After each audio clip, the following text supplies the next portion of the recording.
Ingat saja, saudara-saudara, bagaimana keadaan kamu ketika kamu dipanggil menurut ukuran manusia. Tidak banyak orang yang bijak, tidak banyak orang yang berpengaruh, tidak banyak orang yang terpandang. Tetapi apa yang bodoh bagi dunia dipilih Allah untuk memalukan orang-orang yang berhikmat. Dan apa yang lemah bagi dunia dipilih Allah untuk memalukan apa yang kuat.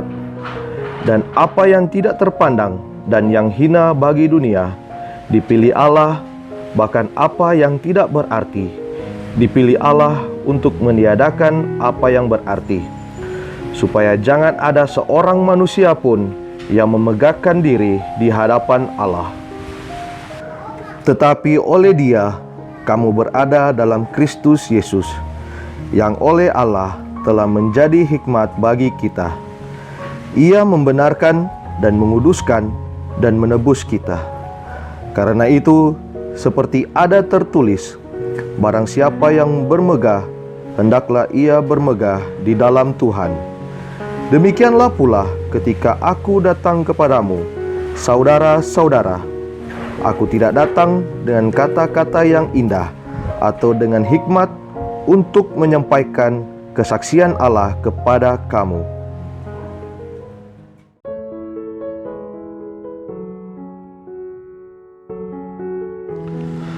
Sebab hal kerajaan sorga sama seperti seorang yang mau bepergian ke luar negeri, yang memanggil hamba-hambanya dan mempercayakan hartanya kepada mereka.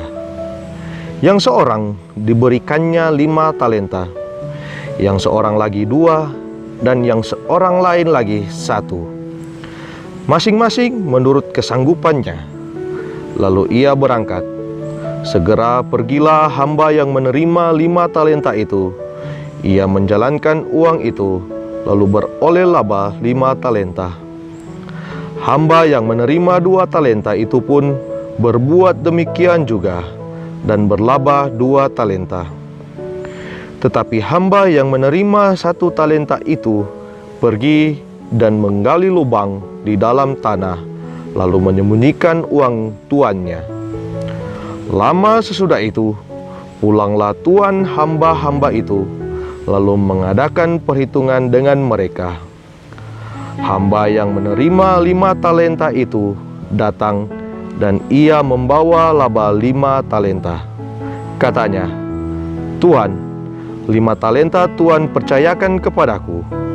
Lihat, aku telah beroleh laba 5 talenta."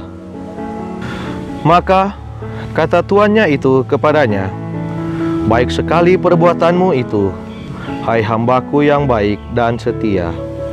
Engkau telah setia dalam perkara kecil. Aku akan memberikan kepadamu tanggung jawab dalam perkara yang besar. Masuklah dan turutlah dalam kebahagiaan tuanmu." Lalu datanglah hamba yang menerima 2 talenta itu. Katanya, "Tuan, 2 talenta Tuan percayakan kepadaku. Lihat, aku telah beroleh laba 2 talenta." Maka kata tuannya itu kepadanya, "Baik sekali perbuatanmu itu, hai hambaku yang baik dan setia. Engkau telah setia memikul tanggung jawab dalam perkara yang kecil. Aku akan memberikan kepadamu tanggung jawab dalam perkara yang besar. Masuklah dan turutlah dalam kebahagiaan tuanmu." Kini datanglah juga hamba yang menerima 1 talenta itu dan berkata, "Tuan, aku tahu bahwa Tuan adalah manusia yang kejam, yang menuai di tempat di mana Tuan tidak menabur, dan yang memungut dari tempat di mana Tuan tidak menanam. Karena itu, aku takut dan pergi menyembunyikan talenta Tuan itu di dalam tanah ini. Terimalah kepunyaan Tuan." Maka jawab tuannya itu, "Hai kamu, hamba yang jahat dan malas. Jadi kamu sudah tahu bahwa aku menuai di tempat di mana aku tidak menabur, dan memungut dari tempat di mana aku tidak menanam.